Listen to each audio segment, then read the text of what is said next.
سلامونه نیکې هیلې احترامات په دې هیله چې د صحت او عافیت جامې فرتن ولرئ او خوشحالي مو پر برخه وي. څنګه کولی شو په کیټیزن کې خپل سپیډ سیوا کو او لیول یې پوره کړو، خپل لیول ګولډ لیول ته ورسوو، هغه هم په یو څو ورځو کې موږ تقریبا 9 ورځې لرو. نو په 9 ورځو کې کولی شو چې بیخي ګولډ لیول هم پسې واوړو انشاءالله. نو داسې یو ټریک او طریقه به درته ښایم. نو لومړی د مهربانۍ له مخې چینل د سره هم جوین کړئ او یوټیوب چینل د سره هم سبسکرایب کړئ. که چېرته مو زړه وخته که زړه مو نه وخته نو بیا هم کور ودان څه خبره نه. نو زه د ویډیو په طرف ډېر وخت مو نه ضایع کوم چې څنګه کولی شو د خپل کیټیزن سپیډ سیوا کړو. نو لومړی به لاړ شئ، کیټیزن به راخلاص کړئ، کیټیزن ایرډراپ ښایم. دا مو چې راخلاص کړه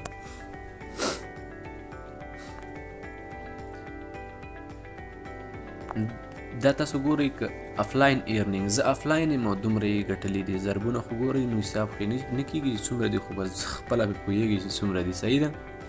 او 214 میلیونه دي، دا 13,630 دي. نو ما خپل سپیډ دومره تیز کړی. اوس ګوره که یو کیټ د بل کیټ سره وجنګوم، دلته ګوره چې ما ته څومره راځي، 18,344 ته ورسېدل. دا په لږ وخت کې تاسو پوره کولی شئ.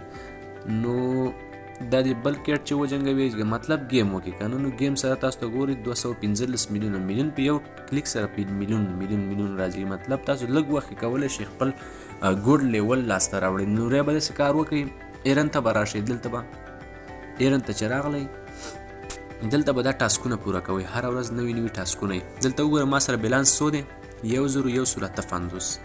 نو دا چې بیرته شاته لاړ شو، په دې باندې دغه مې ډېر مهم دی ځکه چې بیلانس یا پراپټ پر سیکرټ به بیخي سیوا کولی شو. دې شین خط ته به ټک ورکړئ او دې خوا 240 ماین، دې شین به بیخي دا به ډیخي څومره چې دا کوین د سره ډیرو، څومره چې د سره کوین ډیرو، نو هماغومره تاسو کولی شئ چې بیخي ډیره ګټه وکړئ او بیخي ډیر زر خپل لیول پوره کړئ. دا به داسې وهئ هلته ګوره کوین به راکمیږي، کلیک سره چې ورکوي کوین راکمي، کلیک ورکوه کوین راکمي. په دې باندې ستاسو سپیډ سې اخیستل کېږي. سپیډ دا ګورئ څومره چې دا تاسو ډېر واخیستل او هماغومره تاسو کولی شئ چې بیخي ډېر او زر خپل لیول یا سیسټمات پوره کړئ. نو دغه سیسټمات دی. اوس څنګه کولی شو دغه کیټ ګورئ، دغه بیلانس دا څنګه زیات کړو. د دې د زیاتولو دپاره به دې ځای کې دا قونج کې پیشنګ ګورئ، میان نیول، دغې ته به ټک ورکړئ. بیا یې درته وښیم، دا پیشنګ نه دی، دې ته به ټک ورکړئ. دې ته چې د ټک ورکړو میان به نیسي، سټارټ باندې به شروع واچې، د شین ځای ته چې راورسېد ریل به پسې وي، بیا پسې کنټینیو وي. ما سره مخکې 443 بیلانس دی، ما سره د شین ځای ته چې ورسېدو ټک به سور ځای کې به ټک نه ورکوو، 1,018 رانه کټل. صحیح ده.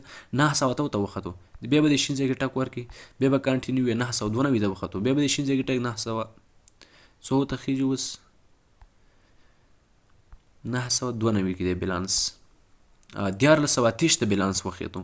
نو داسې تاسې کولی شئ چې څومره کیټ دا پیشز ونیسئ، نو څومره چې بس ګیم کوئ نو هماغومره تاسو کولی شئ خپلې پراپټې سیوا کوئ او پراپټ پر سیکنډ دا بیخي سیوا کوئ. نو که هر څومره تاسو سیوا کوئ، بیا به د شین ځای له ټک ورکوئ او دا شین 240 ماین چې دا به وهئ په دې باندې تاسو بس خپل پراپټ خپل سپیډ بیخي د اور غوندې تیزولی شئ. دا به ګورئ دا اور غوندې اشاره چې ورکړې دي د کارتون ته، نو دغسې تاسو کولی شئ ملګرو خپل سپیډ سیوا کوئ، په یو څو ورځو کې ګوډ لیول لاسته راوړئ.